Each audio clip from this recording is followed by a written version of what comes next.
আজি মহাশিৱৰাত্ৰি। ৰাজ্যৰ চৌদিশে দেৱৰদেৱ মহাদেৱৰ প্ৰাৰ্থনাত মগ্ন ভক্ত।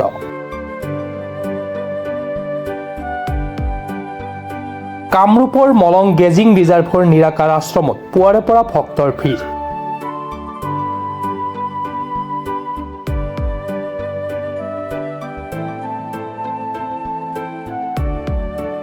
প্ৰায় ৫,০০০ৰো অধিক ভক্তক আদৰিবলৈ সাজু পূজা পৰিচালনা সমিতি। আচলতে আমাৰ এই নিৰাকাৰ আশ্ৰমখন বহু আজি 79তে আৰম্ভ কৰিছিল। আমাৰ পূৰ্বপুৰুষৰ ককা দেউতাহঁতে আৰম্ভ কৰিছিল।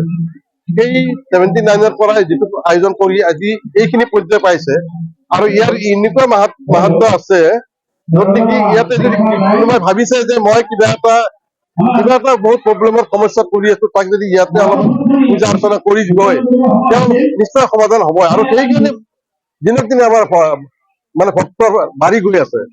আৰু কিবা যদি হেৰাইছে, গৰু ছাগলী কেতিয়াবা হেৰালে ডাইৰেক্ট ইয়াতে আহি কিনে মানুহে শুৱনি দিয়ে যে প্ৰভু ইয়াতে মোৰ অমুকটো বস্তু হেৰাইছে, মোক দিব। নিশ্চিতভাৱে গৰুটো পাই যায় বা যিকোনো হেৰুৱা বস্তুবিলাক পাই যায়। এইবিলাক মাহাত্ম্যতে চলি আছে এতিয়া বৰ্তমান।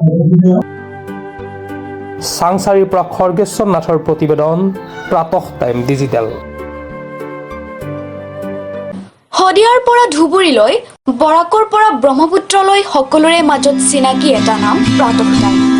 থলুৱা ভাষা, কৃষ্টি আৰু সত্য বাতৰিৰ আধাৰত প্ৰতিষ্ঠিত খবৰ প্ৰাতঃ টাইমৰ প্ৰতিটো বা বাতৰি পুংখানুপুংখভাৱে চাবলৈ Facebook, YouTube, website, Twitter, Instagram আৰু ব্লগাৰ পেজত লাইক আৰু ফ'ল' কৰক। ধন্যবাদ।